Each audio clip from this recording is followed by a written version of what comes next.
Welcome to Radio Omnicor. I'm your host, Colleen Mclintock, and as always, I'm joined by my co-host, Marcel Harper.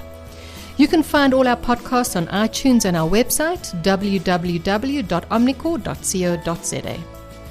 You're listening to the show that is guaranteed to teach you something useful. In each episode, we will meet an interesting and dynamic guest, and episode 10 is no different. It's a thrill to have made it this far with our podcast, and we're celebrating with the real winner. Our guest this episode is Farai Madzima. Well, you may think design and UX does not necessarily apply to your world, but today Farai will leave you reconsidering how you interact with your customers and what drives your customer experience. And I'm sure that you're going to leave wanting to find out more. So a little bit more about Farai. Well, he wanted to be a doctor but didn't quite get the grades, so now he's a designer. He uses scribbles and pixels and has spent the last 10 years trying to convince businesses that people on the other side of the screen should be treated as humans. In his day job, he leads the Standard Bank's talented team of designers, and by night he organizes UX and design conferences and meetups under the name Pixel Up.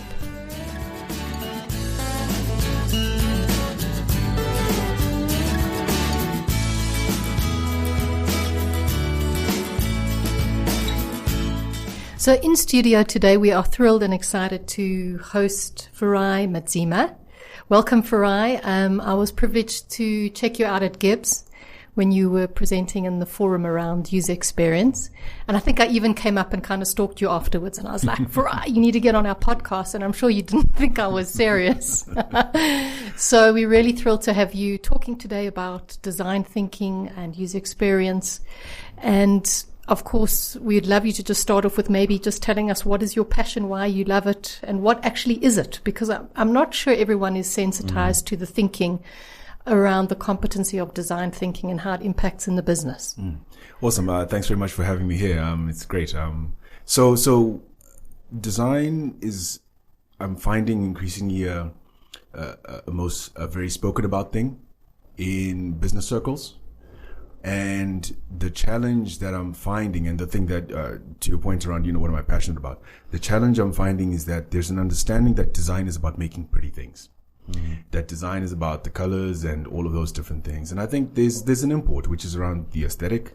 But what people mean when they talk about design thinking, what I've understood anyway, is this idea that design can be used to shape the way your business works. Not just the things and the widgets that your business outputs. And design thinking is a set of tools. It's a way of working and thinking that allows us to better understand what is the customer, who is the customer, what do they really want, to a level of depth that is beyond a focus group. Right. And by having that deep understanding of who that person is and what they're looking for, you set yourself up to be able to solve a deeper problem, a more important problem for that customer, and to do that in a way that's more sustainable for your business. And so design thinking tries to bring together the realms of, so the business has got something that they want to be able to sell, something that's viable. You're always going to probably be making something. So there's the technical guys who want to make sure that the thing is feasible, that actually needs to be made. But the reason for it to exist has to lie within the customer's life, within the human. So when you understand the humans and what they want, then you can ask the guys who look after the machines to tell you whether it's feasible, can it be done? And the guys from business will then give us an understanding of, is it viable? And design thinking allows us to kind of think along those three axes, if you like, to come up with a solution that will be good for everybody concerned. Well, I think a follow-up on that, which was what I was very interested in understanding, is how do you bring design into strategy in an organization? Because they seem that, they don't, how do you connect those two? Yeah. I think it's a challenge that we're seeing here in South Africa, where designers are coming from Photoshop and they're coming from pushing pixels. And we are still learning the skills of being able to talk at strategy level, to be called to the big table. Right. And to be able to kind of say, okay, let's talk business. What is the business of design? So there's a skill set that we need to get, which helps us to understand, what is the business need really as designers? And how do we, bring our skills to bear, towards that? And so, we have been, and where I work, we started off, let's just make a thing. And then increasingly we were called into the bigger conversations around why should we make the thing and how should we put together a suite of products. So in my day job, I work at Standard Bank, where we look after all of the apps and the websites that the bank puts out. And my first role there was literally just come in and do the screens for the app. But what's happened increasingly is when the business is trying to decide, well, what should we make? How should we make it? Why do the customers need it? They start calling us in to ask those questions from the customer perspective. Mm-hmm. And so they say, what do we understand the customers need to be? The business says we want to do this thing, but do the customers really need it? Right? And so by being able to bring that view to the strategic conversation to say, while Gartner or Forrester or your competitor might be trying to do this, here's what we're understanding your customers really need. And how do you balance those things off? And those are some of the uses of design thinking and design tools to help understand the customer that can be brought to the strategic conversation. What would you say? I mean, I'm intrigued by the fact that design thinking has become much more ubiquitous in organizations. It's a very hot topic, but you've now seen both sides of it. You've seen the more sort of big table strategic discussions. You've seen the small table design discussions and everything in between. What's the difference? I mean, what's the main difference between when you apply design thinking to these questions versus any other kind of thinking? Mm-hmm. So what could be the other kinds of thinking that would be used to solve a problem in business? Well, we could take an approach that is very business focused. Right. Which is that we have got some consultants in, we've got a 2x2 matrix, and we've understood, or we've looked at our competitors, this is what needs to be done. So all we need is to write a requirements document and get someone in to come and build that thing. Sure. And then we will ship it and hope that it works. And we may have to spend lots of marketing dollars trying to convince people that it's a thing that they actually want. Or we might be lucky and it might just work, right? That's a very business focused approach to it, which might or might not yield results, or the result that is expected efficiently. There's the software approach, which is to say we have understood a problem to a certain bit of extent, or we have found a huge set of technology, a product that we want to buy, that we want to put into our business because we think it's cool, or because we like the vendor, or because our competitors also have it. And so you come in and you build your piece of software, and then you ship it, and again, you're going to hope that people are actually going to use it and that it's going to be, successful in the market. The design thinking way says we have to understand who needs it, why they need it, and then we bring our technical and our business resources to deliver the thing that we have already understood that people already want, right? Or we have understood that there's a high likelihood of success. And so where in my day job, what we've started to do is literally to find ways to prototype. And this is the big thing about design thinking. One of the big things, which is think through doing. So you have to make a thing. As you make a thing and you give it to real customers to use, whether that's in a safe, controlled environment, or you put it all into full production out into the public. When you do those things, you start to understand whether people want it or not, but you can also bring your tech folks and your business folks to have a look at that thing and to understand whether it's right for what we want to do. So Farai, at Omnicor, we're in the business of software development. And what you were speaking about, the prototype's very interesting for me. At what point do you get your user involved in the prototype? When do you get feedback from them? So this is a great question. What we've seen typically is there are a lot of prototyping tools that are out there now that are available that you can buy that typically are forcing people to get to a high level of fidelity. And there's a misconception that I have to have got to pixel level before I can test an idea. I was very fortunate enough a couple of years back to meet a lady called Steph Hay, who leads up the content team, the AI and content team at Capital One in the States. And she was, and this was at a conference, and she was talking about this idea of prototyping your content. What she was saying was they are starting their solutions in a Google Doc. So if you imagine that there's a piece of software that is, and I'm going to refer back to my domain, that is going to allow somebody to open a bank account. What they do is they prototype the conversation that they believe the bank should be having with the customer, but just in the words. They literally write that in a Google document. And they say, here's what we think we will say, and here's the kind of response that we want to evince from the customer as we do this back and forth. And then they test that conversation out with real humans. That's the beginning of their test. And what they find is if they've crafted the right kind of conversation and they're getting the right kind of information to allow somebody to open a bank account, then they're on the right track. And then they increase the fidelity and try to turn that conversation into pixels. So what that told me is the idea that you can actually start really, really early, right? And a different way of describing that point is to say, as soon as you have an idea that you can communicate to a user, that's as soon as you should start prototyping. Wow. And that doesn't mean that it has to have turned into software or that it has to be pixels. It just has to be an idea that can be communicated and understood and responded to. Right. So it's really putting that testing ideology central to everything you do. Absolutely. And I like the idea that it's also turning people into more scientific thinkers. I mean, as a scientist myself, that lies close to my heart. And it's really fascinating to see how everything you're saying is about testing it with people, putting it out there and saying what's going to happen. I mean, have you seen differences there in your own realm where you've put things out there and gotten unexpected results? Humans are strange. Humans will surprise you. We have theories about, this is what's going to happen. And when you're talking to designers or when designers are talking to tech people or talking to business, you always hear this, no, but I wouldn't do that, or my mom wouldn't press that button, or this thing wouldn't happen. We all have these ideas of what we think is going to happen. But the reality is that humans will surprise you. They will take the thing you've made and they'll turn it upside down and they'll use it in a way that you really didn't expect. And so these are things that we need to be open to. And we need to be looking out for so that when the unexpected happens, it might be an unexpected bad thing or it might be an unexpected opportunity that you didn't expect, where you're like, oh, look, there's a new opportunity for us. We didn't think that people would use this product to be able to do, this kind of thing. And people hack their own products all the time. Absolutely. And so you find things, there's a guy called Jason Fried from 37 Signals. They built Trello, I believe. And High-Rise, right? So. Yes. Those, I think they're the guys. Yes. I think I might have got that right.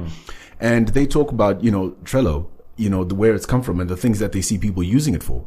And they're like, we are continually surprised by what we see people doing with Trello and how they try to customize it. And, am I planning a wedding? Or am I, running a business, or am I running a school, or, all of those different things. And they've had to keep their minds open in their business to the fact that their product is going to be used in lots of different ways. And so we must be prepared to make it great for whatever that next use case might be. It's not for everybody. Sometimes your product is straightforward, but you have to be open to the idea that something new could come out, and you have to create a situation where you're ready to listen for that and ready to respond to that, rather than thinking that you've got the right answer and people are only going to do what I expect of my product, and that's the end of it. Yeah, you seem to have picked a really difficult, field to move into in a bank. Because in my experience, banks are very conservative. They're resistant to change. They don't really like putting things out there which they can't predict beforehand. How do you get past that? There are reasons why that exists. It's your money, right? It's your life savings, it's your pension, and all those things. And so there is a part of the way banks work that has to keep those things safe. They're important to you, and there's a trust thing that we need to maintain. But at the same time, what we're seeing in this day and age is that the people who are eating the bank's lunch are quicker, and sometimes they're not banks. So if you take the example of in the States, they have this thing called Google Checkout, which I think was Google Wallet. Okay. And the idea here is that if I'm sending you a Gmail, I can attach, if I've got Google Checkout, I can attach $50 for the beers we had last night, and I can send that to you. When you receive it, you punch in your MasterCard number, and that money goes straight into your account. Wow. Banking was done, but a bank was not involved, right? And these organizations are moving at that kind of pace. So what that means is that, and what we are seeing and what the organizations are starting to realize is that we have to be mindful of the risk and the security concerns that are important to think about when we're looking after people's money. But we also have to understand how we can take the risks in terms of the products that we make that allow people to get better banking services. Yes. Those risks shouldn't compromise your money, but they should allow us to learn new things, and they should allow us to compete in the realm and in the same way that the people who are eating our lunch are. That's a very good point. So if you look at the conversation we were having earlier, I think it was Stephanie you spoke about, would that be similar, those conversations, would it be similar to Agile project management and the stories that you write when you're doing Scrum? Is it a similar, what do you want to deliver? Not at all. Not at all. Not at all. I got that completely wrong. It would be vastly different. So the Agile user stories would come in after we've defined what the product actually is and what it's going to do.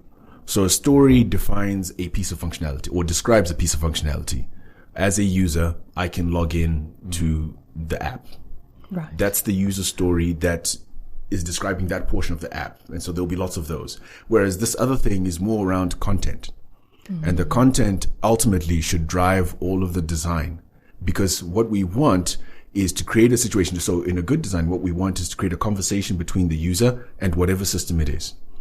And that conversation should feel as natural as possible. And it can only do that if it started off as being designed as a conversation. If we started off designing it as a piece of software, trying to re-engineer the conversation into it is going to be really, really hard. And typically, by the time it's become a requirements document, you're not going to make any changes. Once it's spec'd out, nobody's going to want to understand the fact that, we're asking the questions in the wrong order, which is what we would have understood if we had said, here's a conversation. You know what? People are more comfortable giving us their first names before we ask them for the ID number. Whereas the system might have been built to kind of do those things the other way around. Right. And so that's the reason why being content first in terms of the design of the solution can yield some great results.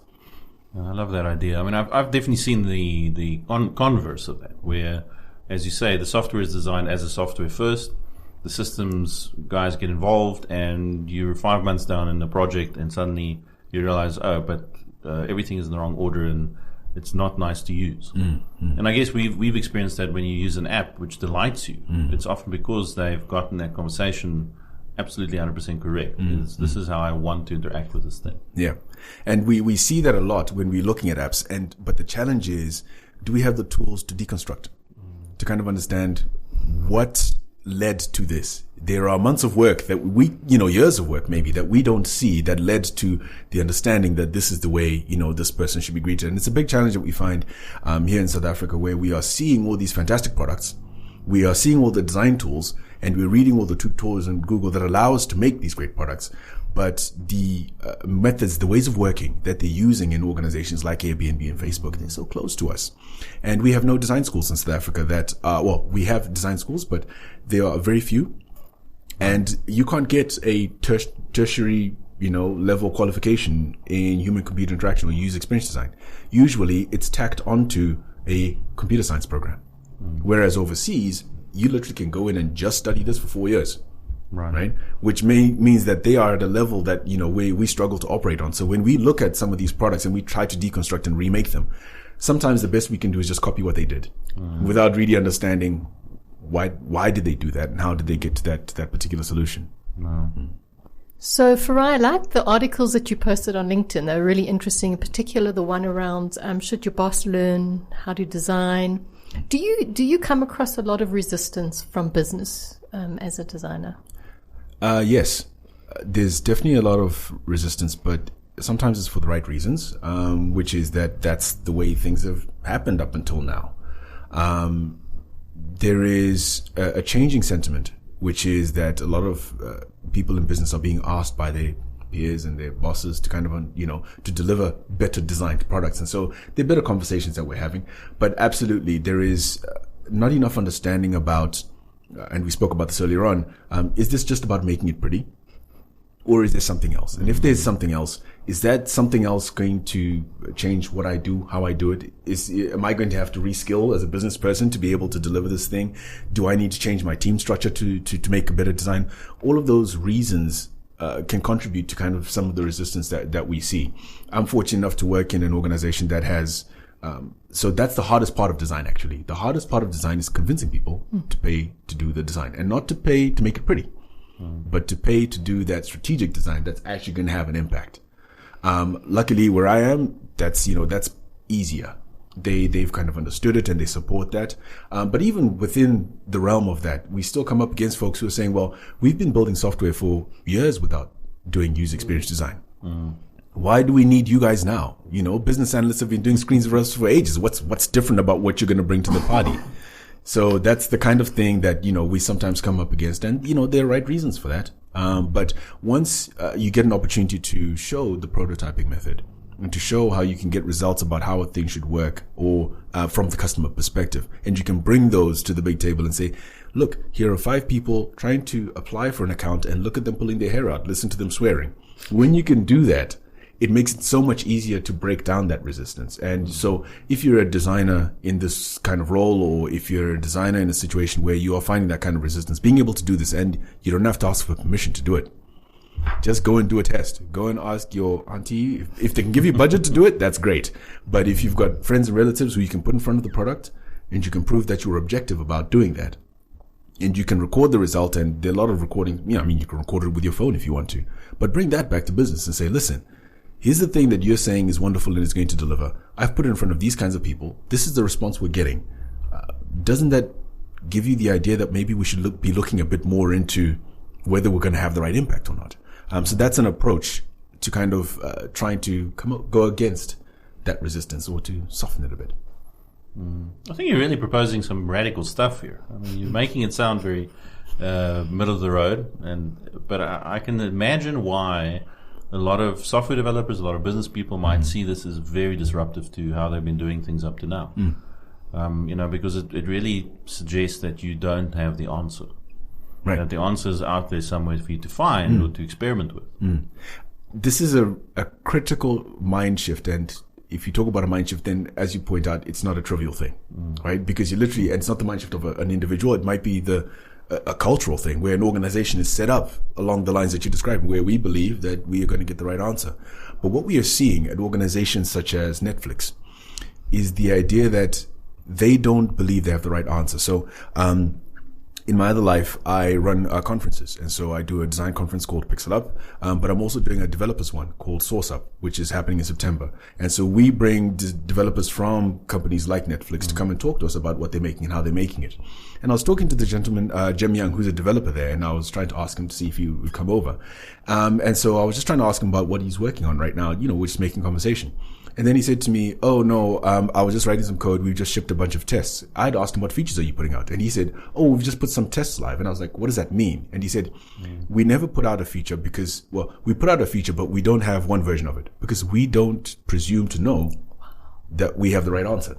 Right. What we do is we put out different versions of a feature, but our system is built through some magic of A/B testing to decide which one is going to be right and which one is going to be right for which market. Because the market's so broad, hundreds of countries, right? And so they tried, and that's their approach to this. So the biggest companies in the world have understood the idea that they will not ship the perfect product the first time round. Right. They have to ship it with the options and with the intelligence to test which of the versions will work right. This is why apparently Amazon ships something new on their site every 11 seconds, right? Because they're testing things out. It may not be a major thing. It may be a copy change. They may have rearranged, a couple of fields or whatever it is, but they're trying to see what works and what doesn't. We see the same thing happening on Facebook. There are features that will pop up and they'll go away, right? And you don't know what just happened. And it, literally, with the population that Facebook has, they're very fortunate that they could ship a thing for an hour and expose it to millions of people. They could ship it, to 1% of their population and have a statistically significant number of results in terms of what they have. But that's the approach they use. You put a little thing live, you test it, you're listening to understand if it's going to work or not. And then, you take it back. Either you improve or you take it back to the team and say, we need to improve. Or you take it back to the team and you say, look, the numbers work. We should show this to everybody. That's the approach. So I think this idea of, do you know all the answers? Should you try things out? I think is an important shift in the mind. I was trying to describe this to some folks I was hanging out with from EOH a while back, and I was talking about when I learned to play chess. I suck at playing chess. Yeah, me too. It scares me. Join the club. It just scares me. But there was a time when I was learning and I was at school, and when I was learning, so after I'd understood the directions in which pieces can move and what the rules are, the way I used to play was that, and this was in a small classroom playing against other amateurs, is, I used to lift the piece and move it over the square where I thought it would go. And what that did was to help me to visualize what the board would look like and what the rest of the impact would be. And then if I saw that wasn't working, I put the piece back and try something else. This was me learning through doing, right? Making the move helped me to better understand the impact of that move.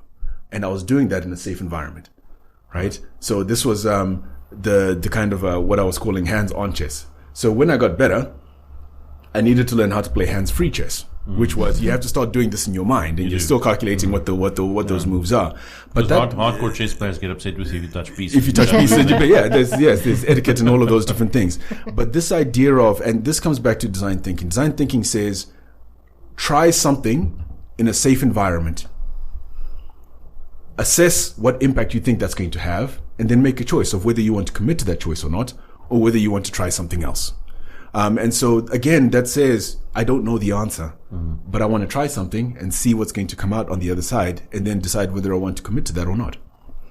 So you lead a team of designers. How is that, what type of leadership style does it take to lead a group of people who are original thinkers, who are problem solving at their own pace, using this integrated thinking? Do you just let them get on with their own thing, or? Yes and no. It's really, really hard. Yes. So I'll confess, leadership happened to me. It wasn't a choice. But you learn to roll with it. And I'm lucky to kind of have great support. I've got a great team above and below me that helps me to kind of to do the things that I need to do. But the most important thing that I've found that helps the team of designers that we have is making sure they have an opportunity to learn. That's one of the more important things. So trying to make sure that these guys are developing their field, because our field is changing so much. There's so much that's happening. And so helping them to keep abreast of that is one of the important things, because, and we were discussing this earlier, the opportunities to become educated in this field in South Africa aren't that many. And so having that as part of the work really, really helps. And so we used to have a bootcamp program that we put together that was helping them to do that. The other thing is the culture. So designers don't want to work in a bank. That's, they want to work in a cool, funky place, whatever that is, right? It's definitely not a bank. So an important part of what we needed to do was to also look after, to understand that there's a culture that we need that is going to be different. And so, we needed to loosen some of the things that were very tight in the bank. And we were lucky enough to, be able to do this by being in a separate building from everybody else. And so that created the opportunity for us to do that. But others are successful doing it in their own building. Because, so we get to wear shorts and flip-flops to work every day, and we have a braai on the roof, and we have a beer fridge, and, all of those different things. So it's kind of like an agency, but we're doing this in a bank. Yeah. And it's not to say that, beer is what makes things cool. But the idea that there is this freedom to choose how you want to work, that's an important part of creating the kind of culture that, that we're looking for. What that allows people is to do that experimentation thing that we were talking about earlier on. So is it okay for me to try stuff? Or are we kind of very stiff and formal about what we do? Because ultimately design is about trying stuff. And so being able to create a culture that allows that to happen, I think is an important thing. From a leadership perspective, I think there's the leadership aspect and there's the management thing, and getting those things right. And so I've had to learn a lot about how do you just lead generally, but also leading in the field of, leading in the field of design and understanding how do you help people to kind of get what they need to get done. So one of the most important things was learning that part of my job is just to create frameworks. Don't give people answers. Don't design for them. So, and this annoys the guys I work with a lot, but I always ask them questions. So they come to me and they go, what should we do? And I go, what do you think we should do? Right? And asking the right questions to help them kind of get to a solution that's going to be very helpful. So that was a thing that I learned the hard way, where my typical response would have been, let me just do this thing for you and I'll get that sorted. But that doesn't help anybody, right? Folks have to be able to kind of try things out and do different things. And so if somebody comes with one solution, I'll ask them for 3, to help them to kind of think about how do you expand? How do you find different ways to solve this problem? And then ultimately ask them to choose the right one for themselves or to test it out. So those are some of the challenges that I found in kind of, becoming a design leader, within a team and being able to work with folks and to nurture them and to help them reach their full potential. I guess it speaks also to what you mentioned earlier about education in this country, that designers are not necessarily trained to think how to apply strategy to what they do. I've always felt very uncomfortable with that term which you get in corporates where they call you creatives. I've never understood that. It's sort of like you are the only people here who are creative. Right. Yeah, that's I struggle with that as well. And we get a lot of that. Oh, you're the guys with the crayons, or you creative people, you're just weirdos, and we definitely get a lot of that. And the way we dress really doesn't help, particularly in the corporate context. But people forget, and there's this Sir Ken Robinson. He's got that great TED talk where he talks about there are 7 different types of intelligence, and so everyone, or not intelligence, creativity.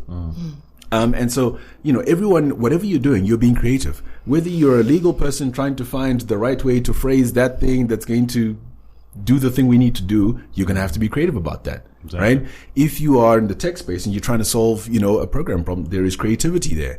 If you are in human resources and you have to find a way to get someone in the building or whatever it is, everyone is applying their creativity to doing a thing. It's just that I think putting it on screen and doing it in colors has been seen as, no, this is the only way to be creative. But everybody is, kind of creative in a respect.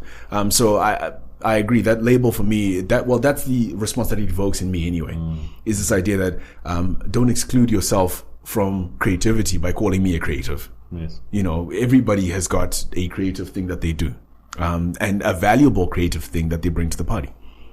Yeah, for sure. Farai, if you look back on your career, and you're still very young, who would be the standout mentor for you that really had a big impact on your career and the way that you think in design? It's a difficult question for me. I was having this conversation with some friends of mine earlier this year, in terms of understanding who is the mentor in your life. I've done a weird thing and somehow stayed away from that. But I've learned a lot from lots of different folks who kind of do their work. So the way I was born in Zim originally, the way I speak is informed a lot by the fact that I listened to a lot of hip hop when I was in my formative years. So so that changed a lot in terms of how I think. But an important part of hip hop music is this idea of there is somebody who is writing the lyrics, and saying them on the microphone. There is somebody who is making the beat or the music that those lyrics will go over, and then there is somebody who might put all that together, and many other people that are involved. But I found a lot of inspiration from this idea of being able to make the right kind of beat and the right kind of song, because ultimately there's an audience, right? It's the same. It's a product, and it needs to fit. It needs to have a product market fit. And so some of my favorite artists are artists who definitely understand who they're making that music for, right? And they have put together the perfect thing that is going to resonate with those people. And they have to do this the first time around. This is the difference between music and software, is that once you've got a record and you put it out, you don't get to take that back and improve it and ship a patch or a software update. That's it. The song is the song. And so they have to make sure that they've got that right. But they do testing as well. So making mixtapes where they might release a version of the song that is not necessarily on radio, but they would play that maybe in the club. Or maybe they, put that on an underground radio station and see what the response is and see if that's the thing that works and resonates with people. So I think I've taken a lot. So there's a guy called J Live who he writes his own lyrics and he makes his own beats and he sells his own t-shirts at his show and he does all the things. I take a lot of inspiration from that.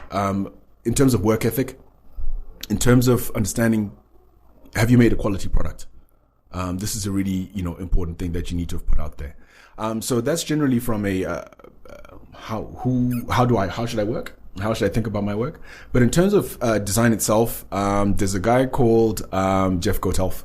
So he wrote the book called Lean UX, and his thinking around this idea of hypothesis. And we were speaking about the scientific method earlier on. You have to try a thing out. The response that you want to see in the market should be behavior change. That's why you have made this software. You want to see behavior change. Taking that mindset and then saying, I hypothesize that by making this button this way, I will see this change in the market. That kind of thinking and making sure that you always come back to that. Be able to rationalize your choices. Be able to put tests out into the wild that are going to give you the right kind of response to see if you're making an impact into the world. I think that's a great piece of thinking that, that should be used more and more in design. It also helps us, your point around strategy. It also helps you talk better to business.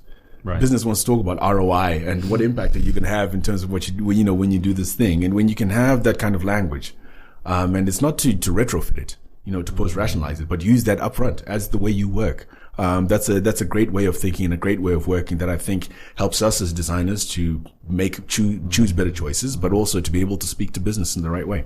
Well, I think experimentation probably gives you the opportunity to illustrate ROI and those sort of very, hardcore corporate ideas directly. Because often when people are arguing for a change inside of a business, they are not basing it on empirical data. They're basing it on personal opinion. Right. So I think it's quite intriguing to me how designers who have been associated most with non-scientific ways of doing things are now bringing scientific thinking into the businesses they work in. Absolutely. The subjectivity you describe, it exists in business, although business thinks that it is objective. But it's worse in design, because in design, and we see this a lot where I may have made a thing or you may have made a thing, and we have, different opinions about what that is. And then the argument stops becoming about, have you made a good thing? It starts becoming about, our opinions and how much are you paid and how much have I paid, and, all of those different things. So I think, being able to bring that objectivity to the conversation, I think is a really important thing, particularly when you are with business, because with design, there are better and worse answers, but there may not always be a right or a wrong answer. What I mean by that is, if you're an accountant, your balance sheet is either balanced or it's not. It's binary. If you're writing code, it either does what I needed to do when I press the button, or it doesn't. It may be written badly, the code, but does it do the thing that I expect to do when I press the... Whereas with design, and they say, we need a form for people to be able to apply to this thing. I could execute that lots of different ways, and we could ship all of those different things, and all of them could have some kind of result. And it's either it has a great result or it has a worse result, right? And so everyone then comes in and has an opinion around that.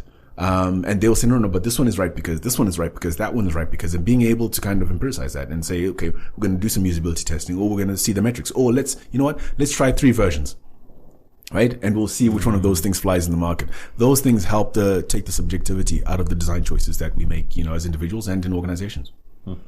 Farai, as you look ahead in your area and that you work in your day job, as you speak about it, as things become more voice controlled, how will that affect design with apps and? So this is great, because the point we were talking about around content earlier on, it's all voice is all content. Right.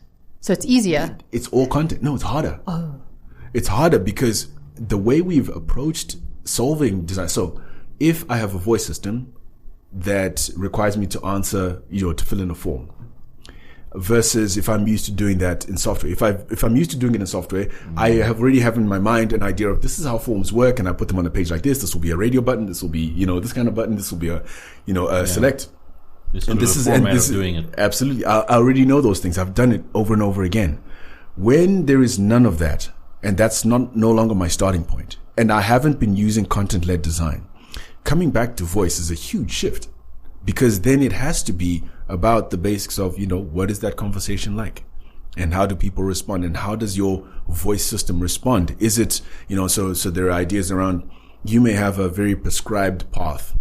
So your system might ask certain questions in a certain order every single time, versus more intelligent AI things where you can where it's open-ended, ask any kind of question, and get to where you want. Those are really, really hard to solve for, because then your AI has to be very good and almost human-like. Whereas when it's in a single stream, if you like, and it's very linear, that is easier, but it has to feel right. And that getting a thing to feel right in voice is a thing that we're not used to having to solve as designers.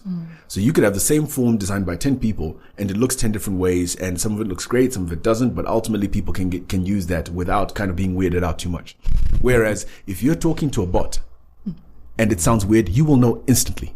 Right. You will instantly start to feel awkward about that. So uncanny valley. It's uncanny, absolutely. And I don't know if people are used to being forgiving to bots yet. Right? And so there's this thing where you actually have to work extra hard to make sure that it sounds exactly like people would expect, or it doesn't make them feel uncomfortable, which is, I haven't learned to do that yet. I'm not saying that I'm, anything special, but there's a lot to be learned around this. There's a lot of experimentation. There is a lot that the market, people who use these things, will need to get used to before they can be welcoming to these voice systems and be forgiving to them when they don't sound, perfect and all those different things. So I think it's a huge change that it's going to bring. It's definitely zero UI, as some people call it. but it's purely content. You have to get that perfect. You have to get that right. And then it's about, how do you structure your pauses? A simple thing like, how do you put a pause in a conversation when we are, when it's a voice system? And how do you respond when the system doesn't know? How does the system respond when it hasn't understood what I'm saying? What happens when I've got an accent? It's all of those different things that we start. And should the voice itself have an accent? Should it match my accent? Is that patronizing? Wow. Or should it use its own? Should it be a man or should it be a woman? What does that mean to us if we are in this industry? What does it mean to our brand? It's all of those different things that become complicated, and we need to now start thinking about versus what color is it and all of those things. There are all the things that matter to voice that we need to take into account that haven't been part of our design tool set up until now. Brave new world. Sounds like Marcel, they need a psychologist involved. Am I? Do you know again? So what would you say is, when you look back, one of the most fascinating problems that you've solved with design thinking? What is one of the things that you're most proud of? And I remember you spoke at the conference around that fascinating story with the ATMs and the queues. I don't know if that is something that stands out. So that was a project that a colleague of mine had worked on. Right. I forget a lot of the projects that I work on. I don't know whether that's good or bad. So the example that we spoke about at Gibbs was a very cool one where they were trying to understand the problem of people not using ATMs. And so I think they were talking about people who had relatives who were working in mines and were sending the money back home. And so when money was sent home, people would go to the branch and they would queue up at the tellers to try and withdraw this money. So the bank was like, the queues are too long. How do we resolve this? We must put in some ATMs so that people can, so that we can serve more people quickly.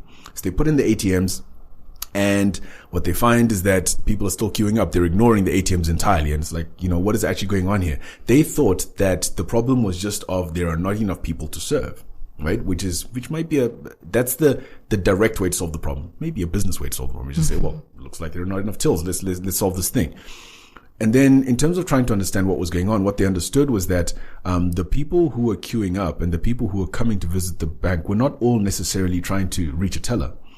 They were being escorted. And so what that would mean is, if somebody had a relative working in the mines, would send some money back, one person could be bringing money for several people, for several families. And so that meant that they actually needed to do multiple withdrawals, and they needed to bring all the families that they were withdrawing money for at the same time. This is the thing that the bankers hadn't understood.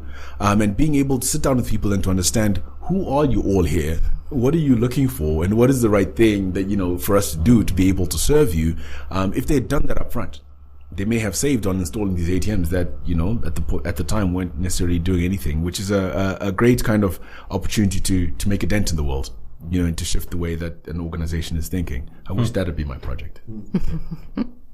Very, very cool. You mentioned that you're running conferences as well. I guess this is your non-day job. Yes, my non-day job. Yes. So my thinking around that was that, having been at a couple of conferences in South Africa, I'd found that because the design community is so small, we end up seeing similar faces and hearing similar conversations at each of the events that we were going to. And our goal was to kind of think about, how do we stretch ourselves? But to do that, what we decided to do was to bring designers who are working at the bleeding edge, people who are working for the best companies with the best budgets and in the best company. And so we got designers from Facebook and Twitter and all these kinds of organizations, and also the people who write the design books that we use to kind of learn from. Let's bring those people over here. They may not be able to solve our problems immediately. We definitely do not want them to tell us how to solve problems here, but rather give us the tools, right? Give us some of the knowledge and share with us some of the experiences that you have at the bleeding edge, and maybe stretch our thinking a bit. And show us what it really means to be able to solve some of the gnarliest problems in the world with, some of the best resources. And so we started Pixel Up. So we had one in September. We're having another one in May. And we've been very fortunate. I mean, our tickets are sold out for the one in May. We've been very fortunate, in being able to do that. And what we're seeing is that there is a desire to kind of, to hear what these folks have to say and to learn from them. And that's our small way of trying to, bring more to the design community and bridge the gap between what we know and what the rest of the world knows about design. Because without an education system that's supporting design, which is what we don't have in South Africa right now, there have to be other ways to kind of try and solve this problem. We don't necessarily educate everybody, and you don't walk away with like a certificate, but you learn a little bit that you can be able to take back to the desk and, and do something better. Well, without revealing spoilers, I mean, are there exciting people in the pipeline for you which are going to be attending or presenting at your conferences? You've got another Source Up conference coming. Yeah. Who's some of the really exciting people you've been dealing with? So it's weird because the names are not known, but the impact is. Right. So the products they've worked on are probably the things that people will be more familiar with. So we have for Source Up, which is the developers conference, we've got a lady who worked at Dropbox, and she's focused on accessibility. So her job is to make sure that as many people on as many devices as possible can access Dropbox. That's her work. And so this includes people who are partially sighted, people who are using assistive devices to kind of access, the web and to use apps. That's her job. There's a lady who worked on Hillary Clinton's web campaign. Right. And helped to build kind of the system behind that. And I believe she now works at Slack.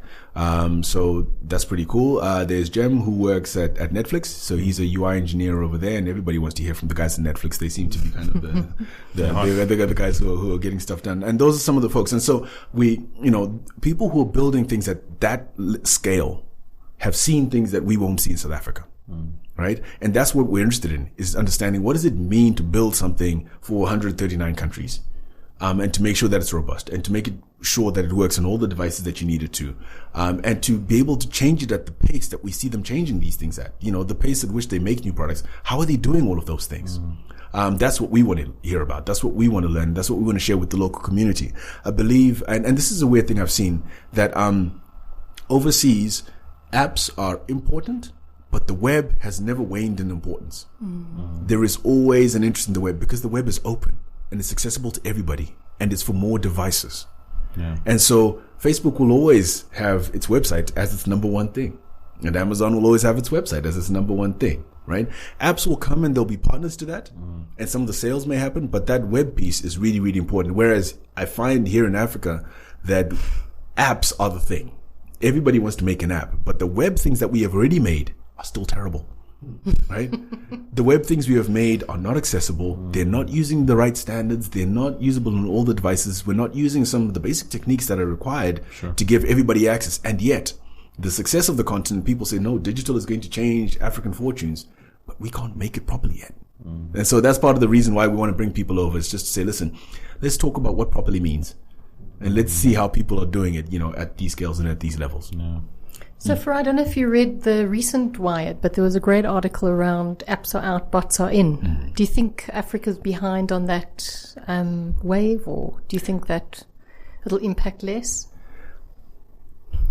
I'm not sure. I haven't thrown my mind, and applied my mind to that idea, but there's a strange thing that we see on this continent, which is that there are people who have been using the internet for years now and have never used the desktop.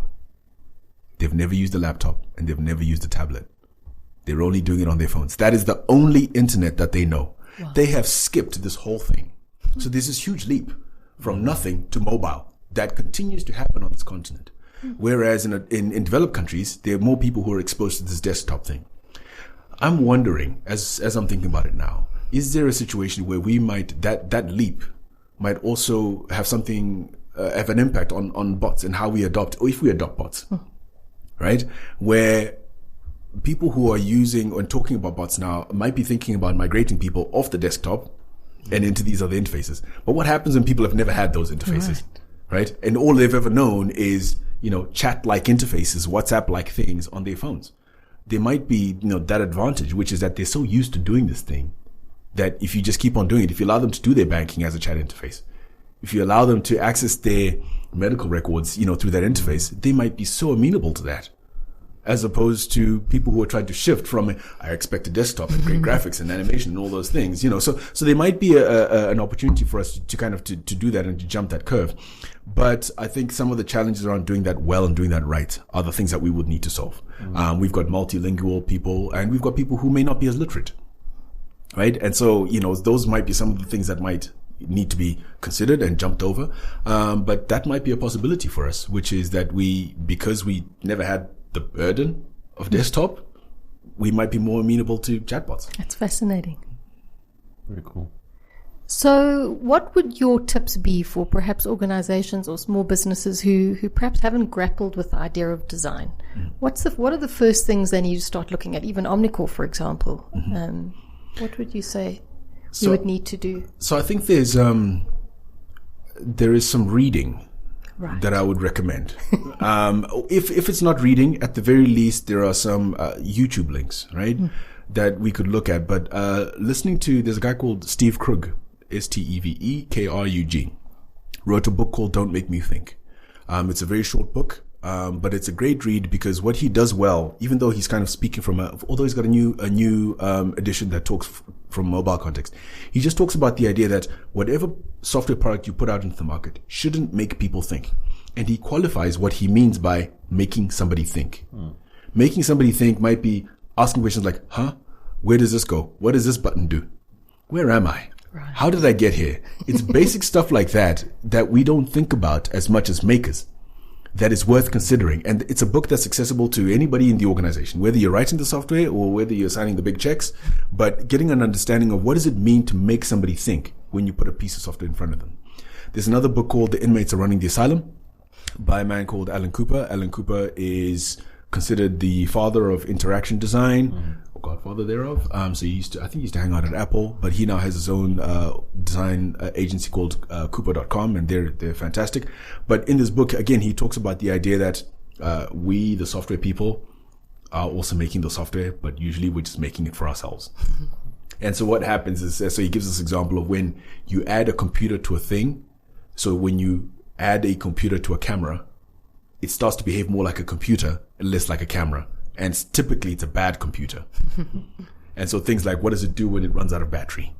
Or what does it do when I've got the wrong dials? It responds in the way that an engineer thought made sense. But the ease of just press a button and take a photograph, it goes away. And so those are two great books and it's a bit of a longer book, but it's definitely worth reading in terms of understanding the why, because it's easy for us to get into the what very quickly. But if we don't have a why, I think we will not get the gains that we're looking to get. So I would recommend those two entry points in terms of, can the organization understand why we need to think about design? And then from there, look into the avenues of, okay, fine, how do we get, designers in? How do we start thinking about this? How do we take our own products and look at them through the lens of, improving the design? So Farai, I can't believe it, but we're at the end of our segment and the time has flown because it's been so fascinating and fabulous and cool. So thank you so much for joining us. I'm sure Marcel, you also enjoyed it. Thanks so much. I mean, I think we could really have a whole day discussion on most of the things we spoke of today, but I think for me the takeaway is design thinking is something to be taken seriously in business. And to the extent that you take it seriously, you may well have very different results. Absolutely. So thanks for that. No, thanks very much for having me, guys. Please keep asking good questions and getting people to answer them and sharing those answers. I think there's a lot for us to be learning in terms of, the work that we do, the work we do around design and software. So yeah, glad to be here and I look forward to having more conversations. Great. Thanks.